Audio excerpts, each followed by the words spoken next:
okay. Uh-oh. Yep. Yeah. Uh-oh. No, I know. I get you. Yeah. I kind of want to talk about this because it isn't a news source. At least it's a news, but I don't see it in our news. Do we need Did to add anybody? No, I don't want to add it because I don't know. It may get interesting. It's more pre-show banter talk than it is. It's an hour-long video by Southwest with the president of Signal. Did anybody else watch that? No. Yeah. No. I don't have an hour heard to do a lot of this things. morning on it though. It was very good. She has like swagger. Like she definitely had like I would want to go to one of her talks. It was highly suggest going to listen to it. It's basically just like the Signal 101. And most of these people at South by Southwest don't understand security, right? It's a little bit of a different crowd there.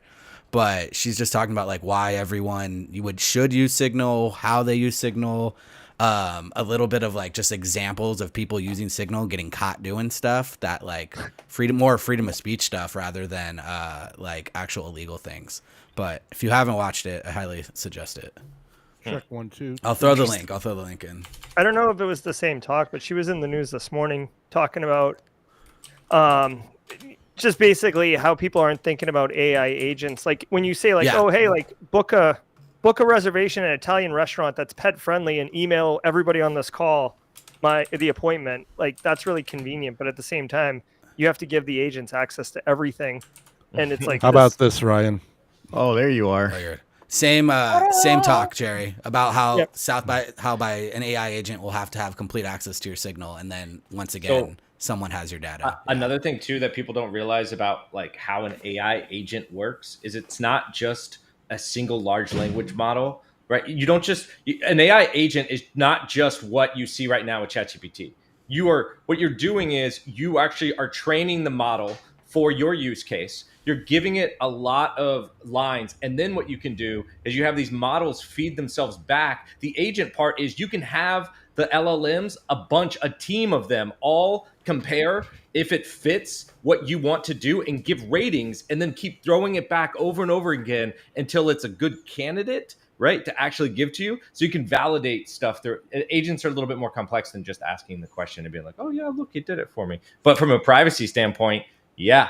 You got to give up all that stuff. You give all access, right? Because they're talking about how the new AI agent, like Jerry was saying, can pretty much like book you a vacation, then save it to your calendar, save the tickets in your phone, and then message everyone on your Signal group that, hey, I booked it. Here's the exact same one you should book too. Mm-hmm. Yeah, and what could she's possibly like, go wrong? Yeah, right. But it's called The State of Personal Online Security and Confidentiality by Southwest Live. Highly suggest it. It was an excellent listen. Interesting. Yeah. That's probably why my talk was so popular, because it was all about doing it local. And so I had people coming in and they have air-gapped Win2K systems that they can't get rid of. And they want to be able to do stuff. And so local. Is there a local agentic AI? I don't think there is. Agentic? Agentic? Yeah. You mean agentic is the problem? Agentic is the AI that has access to all your stuff. Well, so there's two things there, right? So you can still build an agent with an LLM, right? What you're saying is that this agent already has. So you can still do that, Corey, right? You can use like 8NI, which is an automation platform. In8N, and what you can do is you can pipe that to do all of that stuff. You can have it. But the thing that ChatGPT has is the ability to move the cursor and mouse around and click on those interactions. Yeah, I was going to say, I mean, that's the real concern. It's not about LLMs. It's about agentic AI, because it can basically impersonate you like on all things. That's the whole point. If it can't impersonate you, then it's not useful, right? Like, which has huge privacy concerns if it can impersonate you. I don't know if there is a locally hosted one or if it has to be cloud-based. I honestly don't know. Oh, I'm sure there'll be a locally hosted one at some point. I mean, I think it's more hypothetical at this point than realistic. Bronwyn's talk was, you can do this today and not have the cloud have all your data. I think you could do that for like 95% of the use cases, but the actual one where it moves around and like makes it click in your browser. The funny thing is, though, is that web application all accepts APIs anyway. So that clicking thing, that's for you, the human, not for the computer, right? So you could do all of those actions without the clicking part if you program that into some other kind of automation. So Yeah, Selenium does it all the time. Mm-hmm. Yeah. Exactly. So the question is there one? I mean, so ChatGPT has the agentic, but it's $200 a month. You have to be on the pro plan. Yeah. The other funny thing, the reviews I've seen of it have been like, "This is hot garbage." I tried it. It's at like least right it's now. kind of silly. It's kind of silly. Like I haven't seen an agentic AI I would trust to book my travel. Who would do that, right? Like the rear middle seat in front of the bathroom is where Corey's sitting now, thanks to this new agentic AI. Well, or just like, I found a more ideal route. It routes you through Dubai because you said you save money. Ago, I'm not sure how that's that's possible. To possible. Dubai. I just read this Signal message from 2 years ago when you were like, "I'd love to go there," so I just went ahead and added that to your itinerary. I mean, is that any different than using airline programs straight up? Like, I downloaded the app from the airline and it sent me through Dubai too. So, but the thing about these, it must hate you because I've never had that happen to me. Oh, I've been routed weird places just to get from like Minneapolis to Milwaukee. It's sort of like Minneapolis to Milwaukee by like the most convoluted method possible. That's an airline issue. That's an airline issue. Yeah, that's not an AI issue. That's a you issue. Why did you click and accept that flight? Well, I will say, though, are we being honest that AI isn't the ones making the decision about where to route people? We don't know. But I will say, I do think I can barely figure out how to do it, and not to like toot my own horn, but I think I'm a little bit better at like using web apps than AI is. So I'm like, I don't know if I would trust AI to like do critical functions of my life, like booking travel or doctor's appointments or things, personally. But that's just me. Jerry, how do you survive on that fast of internet? Yeah, seriously. I literally bought the most expensive internet I could in my area because of my upload was so slow when I was doing Simply Defensive. That like most people don't have an option. Yeah, well, true. It's a gig down and 250 up. I think the problem is my children are home from school, and like my youngest is an iPad kid. He's got like 9 devices going simultaneously. He looks like the keyboardist from Styx. He's like one of those like factories in China where they have like 1 million phones. He's got like the big stack of like 10 phones. He's like, he's running a Fiverr bot farm. Oh my gosh, yeah, that's making more than all of us, right?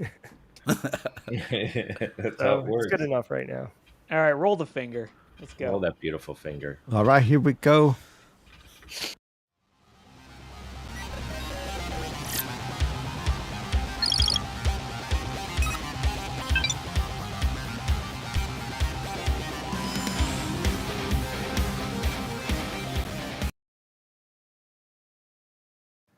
Hello and welcome to Black Hills Information Security's Talkin Bout News. It's March 10th.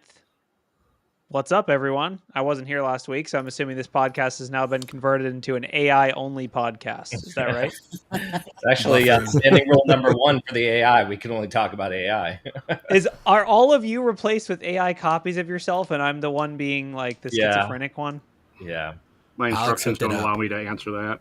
Yeah. Should that be a reality TV show where like that, the person is like talking, with a bunch of people and they're all just AI driven? Don't they pretty much have that with the Catfish show, right? Isn't there one where like people are trying to like you just throw an AI in there and no one will notice probably. Oh my goodness. Did you see the video where so someone called and it was like an AI assistant and they said they were an AI assistant and then they had the other phone that was like, I'm an AI assistant too. They're like, all right, let's change our mode of talk to like a beeping because gibberish, gibberlink. Yes, gibber language, and then they start beeping it at each other. Wait, is that real? Is that real? Yeah, it's real. It's a real form of speech. Yeah.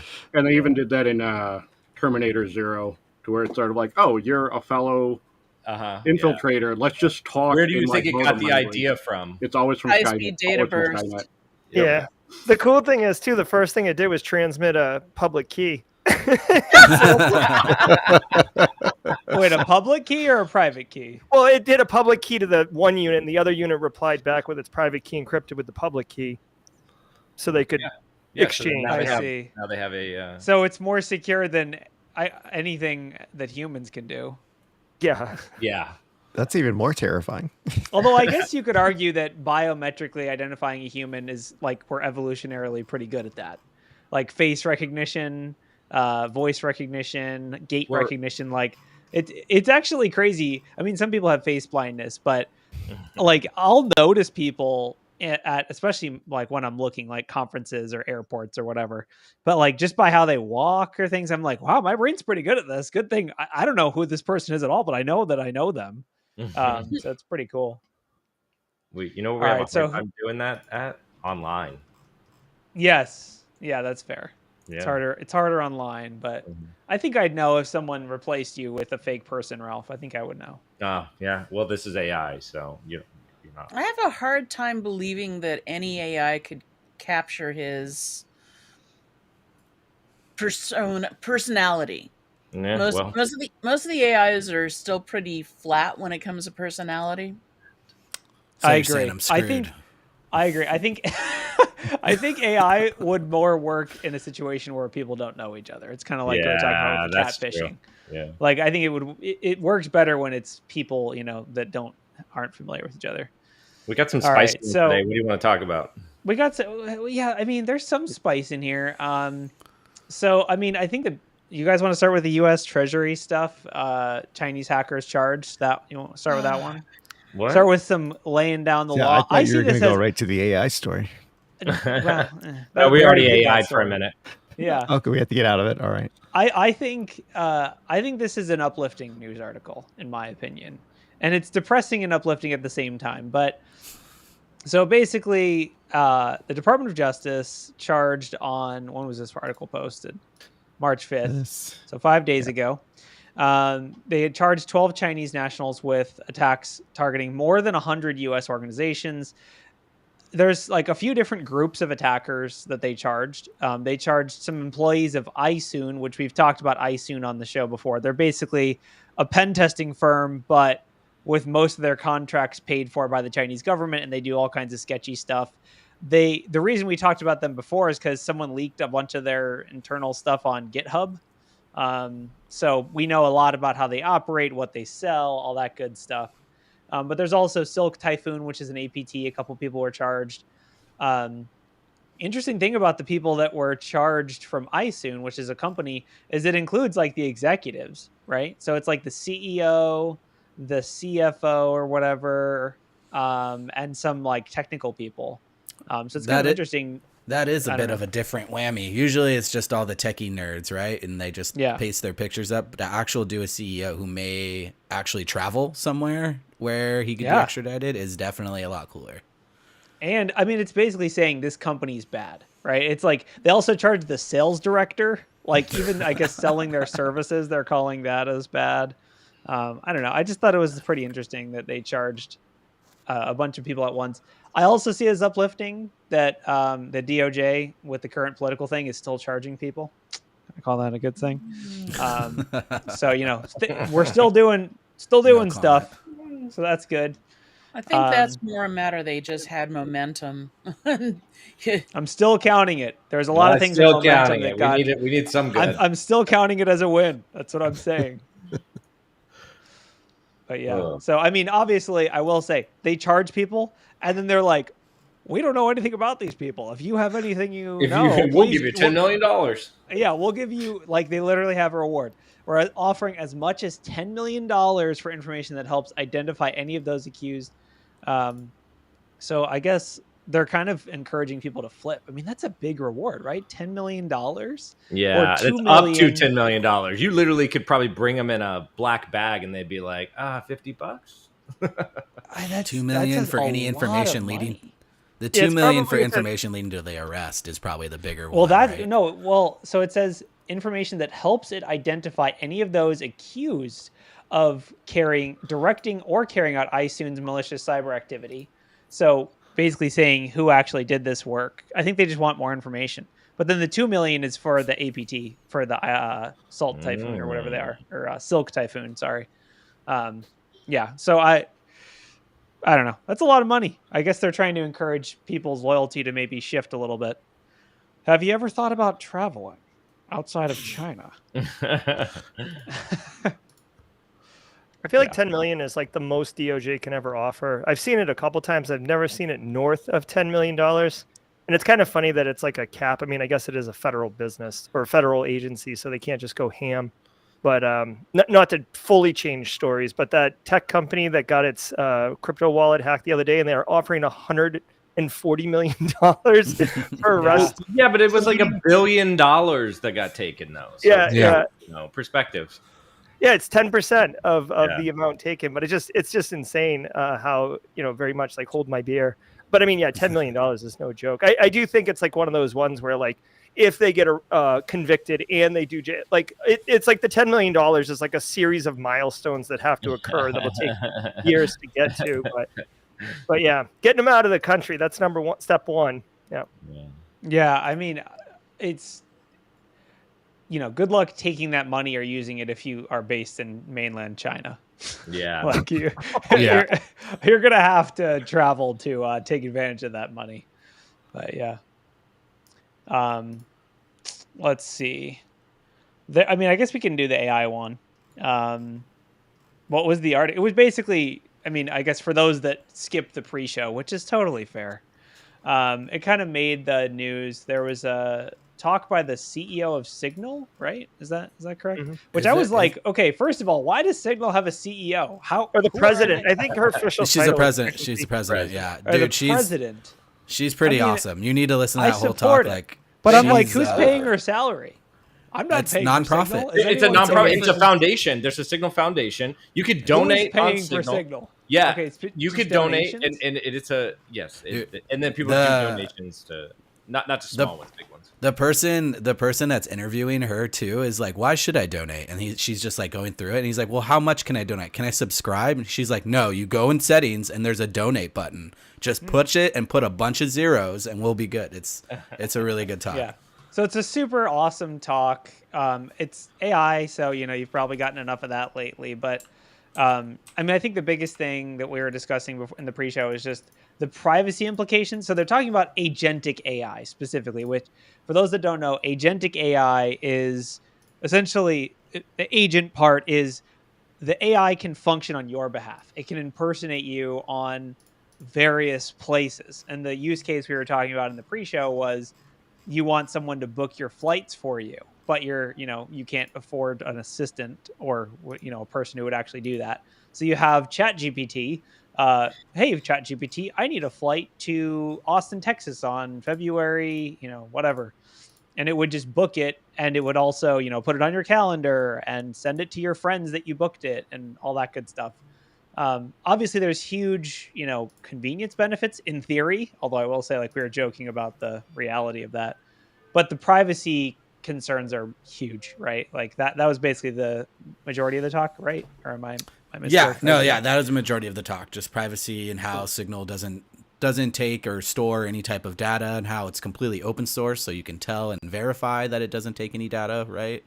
I also didn't know a lot of encryption messaging software uses some of a lot of Signal's protocols. Yeah, right. Pretty cool. Right. I mean, Signal is really hot right now. I feel like just in the world, didn't the government say use Signal? Jerry's finger over there is itching. I know. I won't play sound effects on someone else's show, but yeah. No, feel free. One of the interesting facts she actually said is I think it was all of the Netherlands, I believe it was, has the highest level of signal saturation, and I want to say it was 90%. It was something that was amazing, that most of the country uses Signal, which was pretty cool. Someone can fact check me real quick and go look at that video, but how do you get your mom on Signal, right? Go ahead. I know. I've been trying to convince my friends to do it, but like for now, there's a couple of like Luddite holdouts in my friend group that like keep everyone on RCS. It's actually really simple to set up Signal too. Like it takes like a minute as long as you have an iPhone. It takes nothing. So yeah, not just an iPhone, but any smartphone. The only real argument against it is it's another chat app. Yeah, yet another chat app. Yeah, another app I need installed. That's the only real argument against it. But I mean, I don't know. People are always like, "Isn't that what criminals use?" I'm like, I don't know. You know what criminals use? Freaking texting. Like I don't know what. Criminals use pagers. Yeah, no. According to all the books I've read, they definitely are into these encrypted phones and other things like that. But in general, they, obviously they want to not have their text read in the courtroom after all of this evidence comes out. So yeah. So basically, if you are and I will say, like, we were also during the pre-show talking about, like, is agentic AI actually good? And in my opinion, I don't think it is yet. Maybe it will be someday, but right now I would not trust. ChatGPT has a $200 a month subscription where you can access agentic AI, and I mean, Ralph, you said you tried it. Was it useful? Did you have it book any flights for you? So no. So I wouldn't use it in that way. But another way to do agentic AI would be another service that you sign up for, which, by the way, is going to have the exact same problems. But the way it would work is you would say, hey, I want to book a flight, right? And I want to get the best price, and you like kind of give it the details, and it'll be like, all right, well, give me your credit card, give me these things, and it will. Yeah, no, I hear you. Give me access to your calendar on Gmail or whatever. And what it would do most likely is it would look at all those flights all the time, trying to make sure it was getting the best deal. And when it made a match, right, using AI agents to do this, in a schedule, when it made a match at what you were looking for, it would send you a notification being like a yes or no question. Do you want to book this or not? Right. Here's the deal. This is what we got. If you say yes, we'll automatically book it. And that's kind of the other idea of an agent. What the ChatGPT's version of it is, you literally kind of say the same thing. You're like, hey, I want to book a flight for this day and blah, blah, blah. And what it does is it opens up a browser in a virtual machine and then has the AI. It's just Selenium. It's freaking Selenium all the way down. Exactly. It's popsicle sticks and glue, but isn't everything? I mean, I don't know. Yeah. It'd be one thing if there was APIs and things, but like, do we really think like random major airlines have functional APIs? Yeah, and that's the point. That's the point of it, is to be like, hey, we could do anything in the browser because we're not reliant on learning the APIs, right? It's like, have you heard of a CAPTCHA? Oh, shit. Oh, gotcha. I'm not a human. I am a human. I think CAPTCHAs are kind of silly. Yeah, I've seen people build these, both using the ChatGPT one and the offline one, and in both instances, like, it would have a problem with looping through the commands, being like, okay, find a server and buy this server for us. And it'll be like, oh, okay, well, I ran into an error, so I'm just going to loop back. And then, like, before you know it, you have, like, 408 servers, like, just added to your cart. And it's like, no, don't do that. No. Like, book me a trip to, Texas. And it's like, okay, cool. I bought out the entire plane just to be safe. We didn't know your preferences. Like, you were unclear in the parameters, and now you have the entire plane booked. Yeah. Thanks for giving me your credit card number, by the way. If there was like a mode that was like planes, trains, and automobiles mode, where it would just book you the most like ridiculous combination of different things. It's like, all right, step one, you take this U-Haul, you drive it to Milwaukee. Then you get on this train. You have to illegally get on a boxcar that's headed for Portland. Yeah. Then halfway through, you get off in Des Moines, Iowa. Then you have to treat the airport. You have to treat agent AIs just like you would treat a actual assistant. You wouldn't just say, here's my credit card, do whatever you want. Whatever flight, don't ask me. I don't care. Obviously, you do care. Obviously, you should get asked. And so, you should treat them the same way. Yeah. I mean, it is funny now. Basically, we're not there yet. We still can't spell strawberry correctly on most LLMs. So I don't know if we'll be having things booking our flights anytime soon. But either way, it is a privacy concern. I think most people would be a little bit when you get to the part where it's like, okay, to assist with your request, I will need, and then the list of things is like 80 things long. It's like we're going to do, give us, there's going to be an AI that just gives you that holds on to all your private data and gives it to other AIs. Like, I mean, it needs your credit card number, your address, your name. Like, I think people would be a little AI to do that. I don't need an Yeah, AI. but every time every time you ask the agentic AI to do anything, you have to give it all that information. So you better have another AI that talks to the anyway. Yeah, it's a whole thing. Yeah, an AI gapped AI. Yeah. Yeah.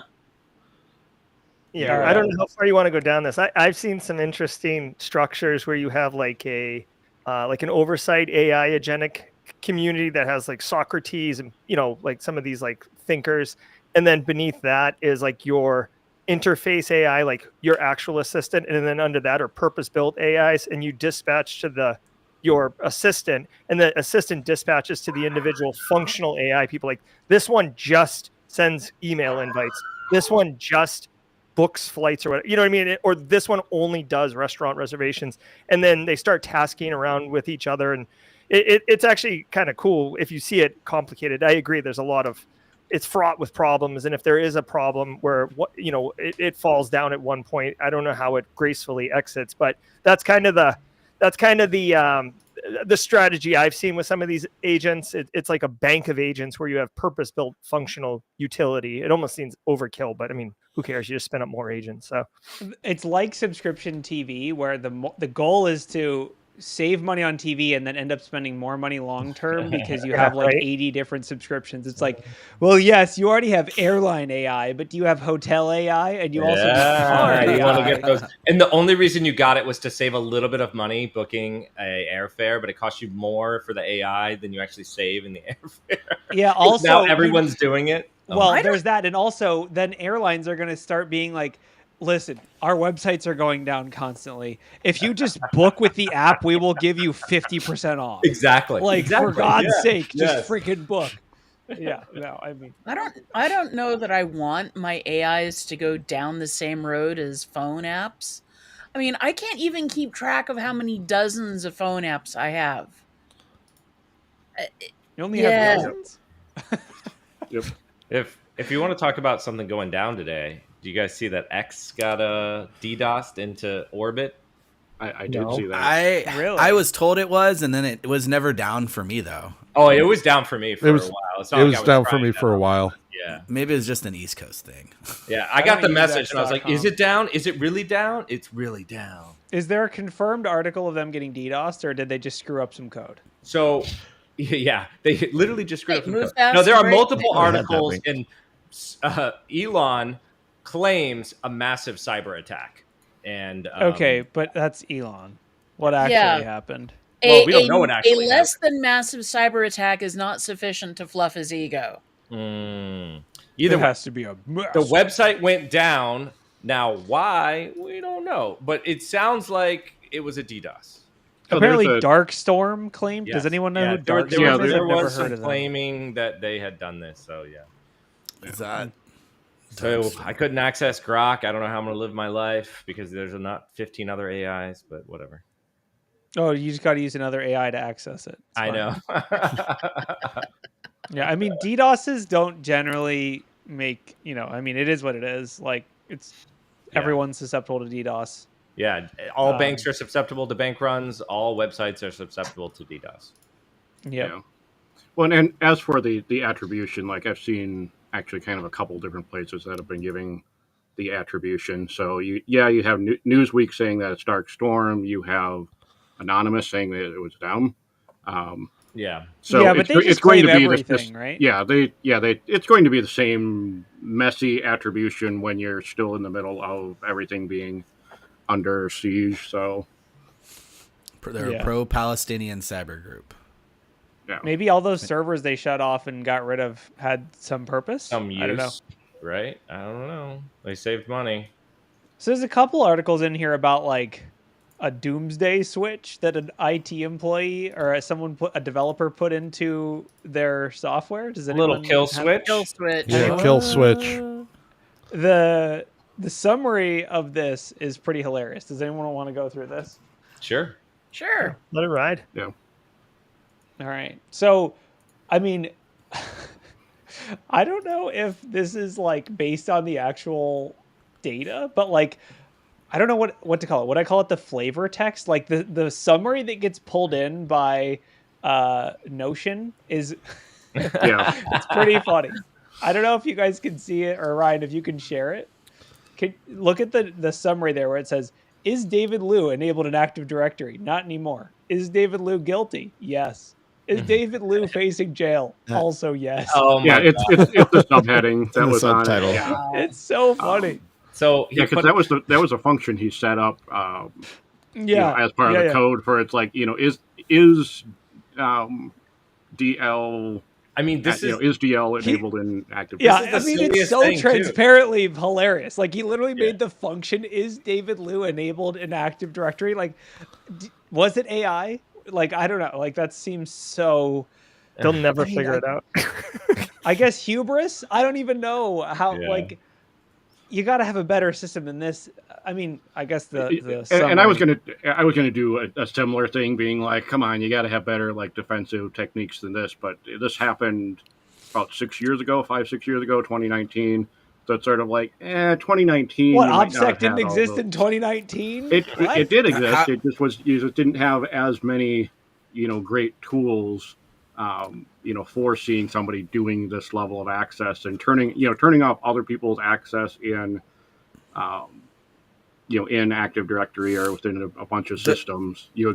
Something would have mapped through all of that, but depending where he saved this would be really hard to find, right? Yeah. Like he's a developer, he has access, he's going to be able to go anywhere. Yeah. Usually, like when he gives his 2 weeks, that'll get put on. Hopefully he gets thrown on some type of list. He had a different kill switch. Right? But it would take a while in order to find something like this, at least for a defensive person. I'm not going to be looking around for kill switches. Or okay, but can we talk about, like, what if he just forgot his password? Does he? Like, if he just forgets his password. No, so that's a different one, though. So that would be locked, not disabled. Disabled, yeah. Okay, I guess. What if he goes on extended leave? I don't know. Anyway, it's just funny. Yeah, I mean, if they turned him off in Active Directory, and this might have been one of the things where it's just permissions mapping and going. It's like this dev has the permissions to do what now, and you terminate him and double check that, those permissions. That sounds like something that is a bit more possible today, but 5 years ago might not have been something that a lot of organizations wrap their heads around.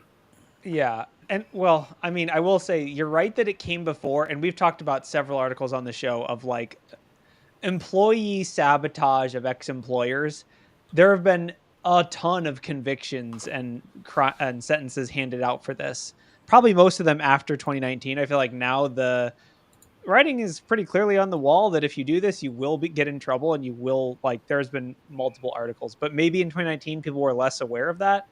Another fun tidbit is like it was all done in Java, and it was basically like from what I can tell, kind of like a Java fork bomb, which basically says creating more and more non-terminating threads. It would consume resources until the code crashed, preventing people from using the machine. And then also possibly deleted some files or throw away other people's files. If you're gonna do it, go hard, not just like a little thing, right? Like he's going to jail. You should have like come on. If you're gonna make RM-RF every just domain. Had just ransomware with no ransom. Yeah. They started encrypting everything. With the, I will say though, I think would you get more than 10 years for that? I don't know. Well, at least if he ransomed it, they would probably lose logs. They would lose logs at least, and they may not be able to track it back to him. But with this, they're still able to track it back to him. They could have thought they got hacked just coincidentally when he got terminated. I mean, I guess if you don't want to go to jail, don't build a doomsday device against your company. But if you are going to build a doomsday device, make it a doomsday device, not just a what's going on with these 3 servers device. It said it cost them hundreds of thousands of dollars, but whatever. I'd be surprised if they actually get 10 years. That seems that seems like for a first offense, and it's mostly property damage, right? Yeah, and like I guess it'll probably depend on the actual impact. Of course, the company will argue that it was the biggest impact that's ever happened, but I mean, if you're relying on Java not to DDoS you in the first place, I mean, come on. So this, looking through a bit more of the details on this one, it seems like it might not have been a permissions base, but it deleted files that were associated with user profiles. So then those user profiles just couldn't load, and then the servers got caught into like a boot loop and just kind of kept crashing. So it may have been like an indirect lockout. Yeah, he understood the system. If he gets 10 years for this, then CrowdStrike could get like $1 million. No, yeah. Well, okay. Sorry, just, you know. Causing an infinite boot loop, yep. Fair, but I mean, like, basically, I guess the moral of the story is people who have intimate knowledge of how your business works. Yeah, insider threat's real. I mean, insider threat, yes. People who have intimate knowledge of how your business and code works can do a ton of damage to you in a way that can be really hard to figure out. This was probably relatively easier for them to figure out, but if the user had been more tricky with this, it could get really, really hard. But yeah. You guys want to talk about this, the ESP32s? And the yes, please. Yes. So, so hot. What's up? All right, let Jerry talk about it. I'm gonna Jerry, go for it. I was gonna minimize it. I'll let you say it, and then I'll say. No. I want to talk about it because I really do want other perspectives on this particular story. Yeah. So I mean, yeah, go ahead. Yeah, I was just gonna say. All right. So here's the big story, and then we can talk more about like the what and the how it really affects. So the ESP32, it's microcontroller on all kinds of other devices all over the world. There's thousands or millions of them 1 around. billion Units. Billion with a B. They're very, very popular. They're very popular for a couple different reasons. One of them is they're extremely low on power, they're extremely low on cost, and they're very versatile, right? But supposedly, not supposedly, there is an actual CVE with undocumented codes in this device that supposedly was put in by China to control or modify the firmware at an early stage. Okay, so this is undocumented, and what the attack would be is that in either a supply chain or other things like that, you could compromise this device early and be able to then compromise the device that it's used in later on in the supply, right? So yeah, it's Bluetooth attacks. There is some, but most of it is a physical attack on the device. Yeah. Yeah. So the idea is that if you compromised it in process, you could do whatever you want later on. You could have any kind of message sent to the device to take a further compromise, but that you would need physical access to the device to initiate these, low-level commands that were undocumented to essentially root the device. So the concern is that these functions allow pretty easily a backdoor to be created on these devices. Is it a backdoor though? Is it a backdoor, or is it just you can control it from code that's running on the ESP32? Well, it could let you create a backdoor. I don't think it is necessarily a backdoor. I think I think the argument is that it was undocumented and they didn't acknowledge that you could do this, so they were saying that you shouldn't be able to do this. So that's kind of like the backdoor idea, where this code or these commands were still in the device, they were in the chip, but no one was talking about them. So once they found them, now it's like, oh yeah, well of course you could do that and totally take over the device, but you're also bypassing what should be some kind of trusted security controls. Well, they're also claiming that those commands are debug commands. And yeah, it's an update. If you scroll down and you see an update for today, the company is claiming that they're debug commands used for testing purposes. And, of course, nothing bad has ever happened from a developer leaving debug code or debugging turned on, right? Yeah, I mean, it could go either way. Like, it's hard to say whether it's actual, like, genuinely mistaken debug commands or if it's intentional, right? Like, who knows? How cynical do you want to be? Your call.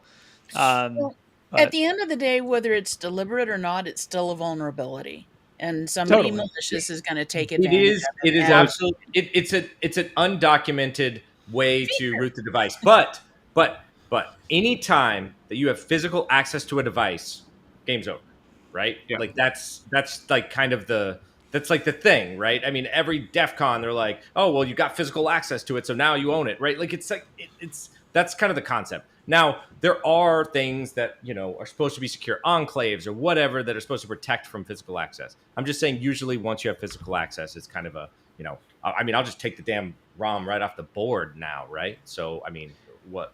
I mean, okay, that is true, but I think the doomsday scenario here, to go back to the last article, would be, let's make it personal. Let's make this personal. Let's say I'm publishing a bunch of badges for a conference, maybe a Wild West Hackenfest conference. They definitely use ESP32s. Maybe those use ESP32s, which, by the way, they do. Let's say hypothetically, I get all these devices, then I put some kind of weird backdoor into that. You've ruined every CTF now. For my own purchase, I do this for myself. Then once I have my backdoor, I can then exploit it remotely, right? So it essentially gives me persistent long-term access to my own things that I have the control over, right? Yes. So yeah. I feel like the real threat here isn't I bought this device and now someone can exploit it, to make a botnet or whatever. It's more like a very specific scenario. We're getting into Mr. Robot type stuff here of okay, I bought a sketchy vacuum that uses an ESP32 or whatever. From China. And then my other sketchy vacuum that uses an Android-based system is going to exploit my system that uses an ESP32. And you know what I mean? It's these weird, knock-on effects of potential vulnerabilities. I will say though, kudos to the researchers. I mean, this is such a cool vulnerability to find, and undocumented commands are not that uncommon, but this is still really awesome research. But it doesn't seem like they open up these devices to third parties for building onto them. So there's also there's the comparison to the Intel hardware as well. Intel has tons of hardware that it has undocumented features on their processors. Why? Because you're supposed to use Intel drivers on the Intel processors. It's not opened up to third party. And it's this express if, it's not opened up to the third party. So even in the scenarios where you go, okay, if I take this thing and I load third party coding onto the radio, then I can do bad things. Which is a couple of hops for ifs that you still see that in the other things to where it's if I manage to load unsupported drivers, third-party non-Intel drivers onto Intel hardware, I can leverage undocumented features of that Intel hardware. I mean, maybe I'm confused, but I'm pretty sure if you buy an ESP32, you can write your own firmware to it, right? That's how it works. I mean, that's the whole point. Yeah, that's the whole point. Yeah, you're writing your own firmware. So, I'm not sure if that necessarily is super true, but I don't know. The vulnerability too is found in the Bluetooth side of the chip, since there's a bunch of it's like a little SoC. So it was found in the Bluetooth, but it from what I read, it doesn't appear that you can remotely attack this just via Bluetooth. This is lame. Then you could compromise it in advance and then do that. Get out of here. Get this story. Let me hear what Jerry has to say about this. Yeah, and let's then hear what get Jerry this has out of to here. say. If you have to have physical access to it, I'm if it was remote. No, I agree. I just wanted to talk because I think using security researchers on staff as a marketing tool is excellent because it benefits the entire community. And we see this all the time. You see Microsoft researchers and CrowdStrike researchers, and it's really, really cool because we as practitioners can appreciate it, and it's better than a friggin' funded webinar about whatever identity governance or something. But when the security researchers, the tech people who are doing the cool research and find this, and then they're going to go to RootedCon and the marketing team gets a hold of it and literally publicly comes out and says TarLogic Security has detected a backdoor in the ESP32, and then Bleeping Computer as a news outlet picks up that verbiage and throws it in the headline to say a backdoor, which they've since walked back and changed it to remove the keyword backdoor in the title of the storyline. It really does cause this this almost uptick sensationalism. And again, I don't blame the security researchers. I think it's cool what they do, but because it's been not weaponized, but utilizes this marketing arrangement, you have these people who are not understanding what it is that they're actually reporting on. And it just gets whipped up. And now we're having this conversation about literally a nothing burger type story that is, probably going to run on the news because it's everywhere. It's China. You know what I mean? So you said the magic word, bingo. Yeah. Are we sure that an AI didn't write the article?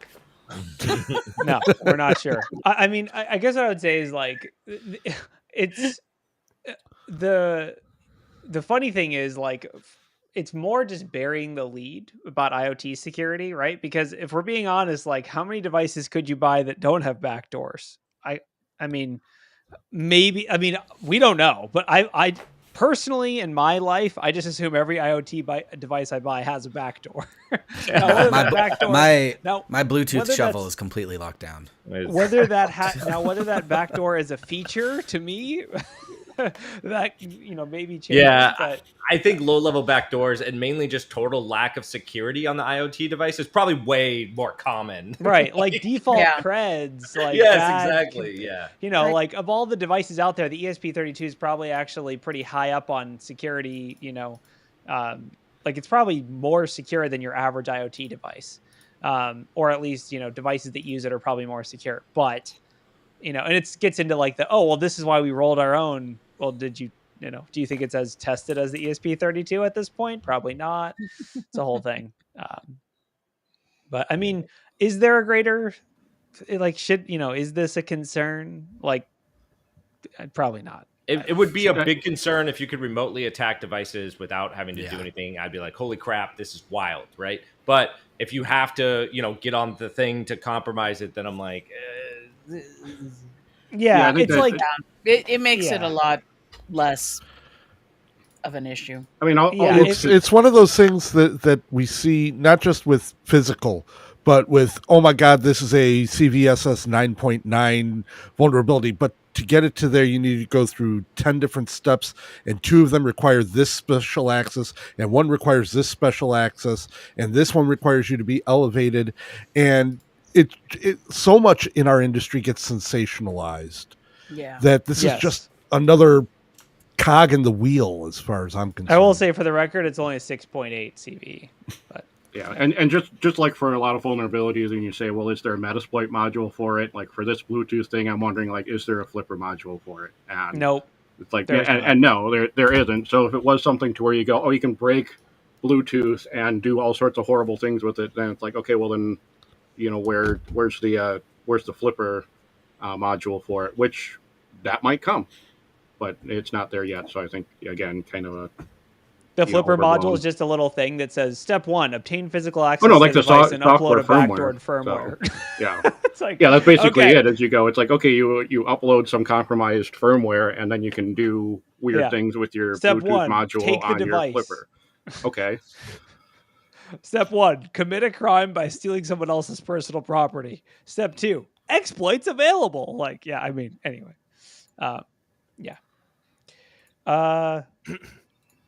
Yeah. What else has people got? Jerry, you got anything spicy? What else is hot right now? No, I mean that Bluetooth ESP one was the one I wanted. I can certainly dig something up in a hot second. Cobalt Strike. Dig up some hot articles. What happened with Cobalt Strike? So Cobalt Strike attacks are down 80%. So wow, it's because it's not as good anymore. Well, I mean, that's the story. I mean, to me, I said this morning. I said it doesn't mean there's any degradation in the amount of threat actors using post-exploitation frameworks. It just means they've moved on to Sliver or something else, because Cobalt Strike is easy to detect if you don't tune it up. It's also kind of hasn't really been updated very much since it was acquired. So no, it's kind of it's a dying C2. I mean, not to say all the C2s are very tough to keep up, but Yeah, I mean, I also feel like at this point, attackers are like, C2, but I have quick assist. Why would I even bother? I don't know. Yeah. Oh, I know what article we can talk about. So did you guys see the one that was like the majority of orgs have been hit by AI cyber attacks? Oh, no sensationalism there. Yes. I honestly, this article, because I just looked at this, Corey, was written by AI to talk about AI. It's like a self-fulfilling word. I swear to God. So I will say, I don't want to disparage this company too much. What are they called? Safeco or Safe. Safeco. Safe. What was the company it's like from? Simply Safe, but wait, hold on. What was the company from Mr. Robot? All Safe or something? All Safe. All Safe was it? Yeah. So All Safe, definitely not Evil Corp. I went to their website and tried to download the actual report. So and it wouldn't let me without a business email. And at that point, I was like, "Nah, I'm good." And it made they you want to verify talk your to email. you, Corey. So basically, good luck getting your hands on this report without giving up your work email, which I'm not going to do. But anyway, this is survey-based reporting. Okay, it's survey-based. So I just want to outline that first. But essentially, 87% of security professionals have reported that their organization has encountered an AI-driven cyber attack in the last year. How do they know? That's the headlining. What does that even mean? Does anyone want to take that on for what that means? Does that mean because it's really bad and it had like mistakes, or does it mean because it was really good and it got access? Grammar and phishing emails has gone up. That's why everyone's using grammar now. I will survey Wade. Wade, has your organization encountered an AI-driven cyber attack in the last year? Without a doubt, yes, if you count phishing, right? But you think I'm comparing all the phishing emails? You're crazy. How could you? You can have AI do that. Well, have AI do that. So that's a. Did AI write this? Tell me. That's exactly the point I wanted to make. Is how would you know? Who is maybe they're getting the fancy Alex like voiceover like things where people are taking voices and then being like, "Hey, this is your manager." He had enough YouTube clips, so I can. 87% of companies have been targeted with that. I don't know about the 87%, but yes, it's like I've dealt with these for both the voice and video items. That now currently the deep fakes, the deep fakes that you're receiving, and from this article, because I did a small talk on like AI. Evolving the threat intel. Like this article, like how I can tell it was written by AI is that it does not give any sort of suggestions for countermeasures. Like, well, what do you do do this then?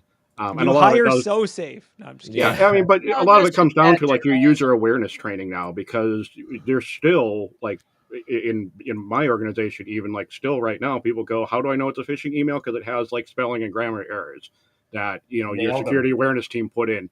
It's like, stop training your users to look for that, or AI is just going to like stomp all over them, because AI is just going to write things that don't have spelling and grammatical errors.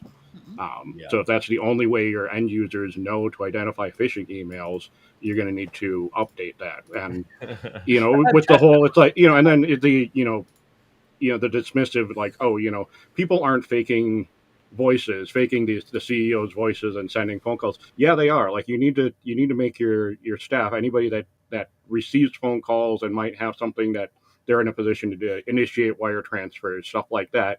They need to be aware of this, saying like, hey, there is the possibility that you in the wire transfer room receive a phone call from a faked voice of somebody with the authorization telling you like, hey, yeah, we need to pay this invoice, like send this this over. It's like, it sounds like Bill, and it sounds like something Bill would want us to do. So yeah, sure, let's send the money. Your end users need to know these are attacks that are possible and not just edge cases and something that's being over dramatized from Mr. Robot. Like, these are things that are actually happening out there. I mean, multiple hilarious jokes in the Discord. One, most orgs hit with AI attacks. Yeah, AdSense. Another hilarious joke is like, does it count if you use Grammarly to write your phishing email? Does that count as an AI? It does. It does. Actually, right? Yeah. I will tell you this right now. They're HIPAA compliant, though. My HOA has received AI submitted forms, because any form I submit to HOA, I put through AI, so it knows their HOA rules, and I say, hey, write me up a submission for new slider glass doors that meet the HOA requirements, and boom, there you go. I'm going to do the same thing for having an HOA. But I will say, like, I think that the thing that really bugs me about this article is they say AI driven. I think that's where I'm catching an issue. It's not like there's this master robot AI that's like hacking a bunch of organizations. Someone is hitting enter on a keyboard. This is not like AI they're is using everywhere. AI. It's everywhere now. It's going to be in everything. Are they confusing a botnet with AI? No. I think they're just, it shouldn't be AI driven. It should be like AI influenced or AI assisted. Because AI is not the one executing the attack. They're just using AI in their attacks. I don't know. I think what bugs me the most about this article is that it's only 500 security professionals and 100 customers. So what, 600 people is the survey that's being extrapolated out? I don't think that's a big enough sample size for them to be able to even say something like this. That's a perfect size. Yeah, and Totally. I mean, it's not like every organization has a procedure for identifying if the attack is driven by It just AI. felt too good. It must be AI. That's the only way we could get attacked now. It's like saying it's a massive cyber attack when your website goes down. Yeah, and so that we can say in the insurance is now going to have like a new rule that's like, like we don't pay if it was AI. Let's hope not. Anyways. I mean, I definitely hope that. I mean, I don't know, Jerry. What is your take? Give us your take on this one. And it better be hot. Yeah, I mean, I think it's poppycock. Honestly, I think the data set's wrong. Like to say that you interviewed 150 people, 500 people, and 130 of them said that they have high confidence that they can detect. It's later on in the article, but 26% said that they have high confidence that they can tell when it's an AI attack or not. Like things like that are like, was this survey done at a corporate happy hour? Or something? You know what I mean? Like it'd be more fun. Like I love reports. I love metrics. I love, objective, evidence to support arguments, but this just is salacious. It's like this is a classic example of like I could tell you without question, I know what SoSafe sells just based on this report that they found. You know what I mean? Like anytime you see a company, wait, what do they sell? Or like a company releasing a report that like phishing emails are up 7,000%, and this report has been funded by insert email security gateway company. Yeah. It's classic. So like this is to me this is like something that you read in the shopping grocery line, like right before, like next to the like the National Enquirer. It's Sun Enquirer. It's like the National Enquirer of cybersecurity. Yeah, sun is bright. That's what I think about it. I think you nailed it. I mean, I will say we are about to publish a survey that says 99% of organizations need a pen test. That's a coincidence. The data supports it. We asked everybody that called us. We asked all of our clients if they need a pen test, and they said yes. No further questions. We got our numbers. It makes sense. Come on. No further questions. 100% of companies need it. We asked everyone. They said yes. And by the way, yes, we got everyone drunk first. Oh God. Yeah. Well, that's kind of the marketing. So I think that's the idea, right? That the other, I think I know it's we have 3 minutes, so this is going to be I guess we have technically 7 minutes. But, ooh. So okay, did everyone see the ransomware who deployed their ransomware from a webcam or from an IP camera? Yeah. Did you read the full report? Compromised an IP camera and then used. I didn't read the full report. Wade, I was a little confused by it at first because I'm like, well, how is this working? Like, why does the webcam matter at all with this ransomware? So they originally it just lets them work around EDR. They pretty much weren't able to get the ransomware into the network because the EDR was blocking them. So they got to the webcam and used the webcam to route around EDR. But shouldn't the EDR detect the ransomware when it's moving from webcam to computer? So my understanding, because I covered this article, my understanding was that the webcam was running obviously a flavor of Linux, and the file server had SMB enabled, so it used SMB to get to the files on the router and then deploy the ransomware, I guess, from the webcam, doing like a Linux variant of it.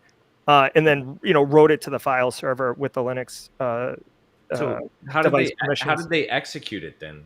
Because wouldn't they executed it from the webcam? They executed it on the webcam. And the webcam was hitting stuff and executing then reading the data, and then reading the share and rewriting the files. That would have been like the slowest ransomware ever. That's exactly what I was thinking. Well, I will say, Ralph, some of these. I mean, I don't know if it was an NVR or actually one of the cameras itself. I feel like it had to be an webcam NVR. in there. Is that? Am I? I know, but I feel like it had to be an NVR. Yeah, I think it was probably an IP camera because those do definitely have a full operating system, and they have a lot of different protocols, and they would absolutely support SMB natively in that firmware, so you wouldn't even need to bring it in. Linux. It wasn't firmware. But that's what I'm saying. I'm like in that little Linux distribution, right? Like it's running on this camera. It would already support SMB because that'd be a common protocol in the. They call them firmwares, but I mean essentially in the operating system, right? And it would be easy to go from there to the next, right? So yeah. Basically, long story short, it's real world demonstration of something we've warned companies about for years, which is, two things. Number one, make sure you have EDR on everything. Now, putting EDR on your IP cameras, if you do that, you're awesome, and I love you. Wow. But second of all, I have a recommendation. Maybe you should isolate all your cameras onto a totally separate network that doesn't touch, because I don't know why anybody needs to be accessing. Stop making smart choices, all right? You guys sell IR services too. You need everyone to have those. I'm sorry. I'm making a recommendation around the things. Yeah. No, exactly. Like segment your IP cameras. It's cool though. It's scary. Kind of cool. It is definitely a way of like actual hacking where you're given a limitation. You're like, all right, let's figure out a way around it because I can't make this payload any better because I bought it from ransomware as a service. So, anyways. Well, Jerry, let's also talk about how they would have detected it if they just had looked at the EDR alerts. Yeah, exactly. That's what I was gonna say. The initial access came, but basically, it tells you should be scared because your network's flat, but you shouldn't be that scared because they would have detected this. Right? I really hope someone just didn't get the alert and was like, "Oh, it deleted it. Like we're good." Oh like, yeah, we don't have to. No, where did it come from? that's for a tomorrow problem, and this is is this Friday night? Is this the same one? The same breach? Because I know recently, I can't remember where I heard it. I want to say I heard it from Jerry that a threat actor ordered like Uber Eats or something to the actual workplace of their target to see that if they were there or not. Is this a different one or is that the same one? Anybody else hear about that? Or am I just, did I dream it? I don't think that's the same attack. It's not? Okay. Yeah. And I don't know if I told you about that, but I vaguely remember this. I think it was DoorDash. It was DoorDash, not that it matters, but yeah, they totally have worse security. So what? Like, is it like a target as in a company? Like they're just like, is anyone there? Yeah, they're like, hey, go to order this food, and then like in the instructions, because you can actually communicate with the DoorDash people. They're like, tell me if anyone's there, and they do it, and they're like, hey, nobody's here. Like we just left the food at the door. Like, okay, cool. Now we deploy the ransomware because we know no one's there. That was my thought because they're deploying it via this IP camera. It's going to take so long. They're using DoorDash as a scout.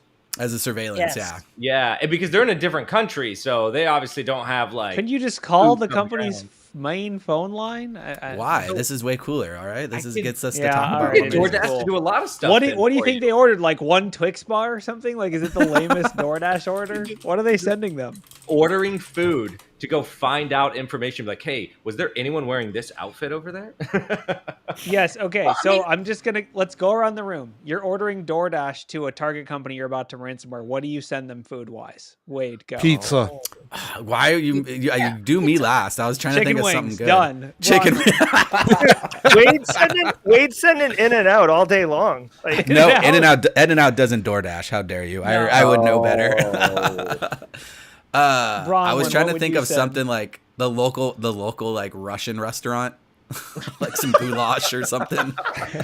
Like yeah. Oh my God, pierogies or something. Well, the scary thing about the recon by DoorDash is that could be used for a whole lot of nasty physical types of things for stalking and whatnot. Yeah. There's stories of people using like, take 10 photos and send them to me.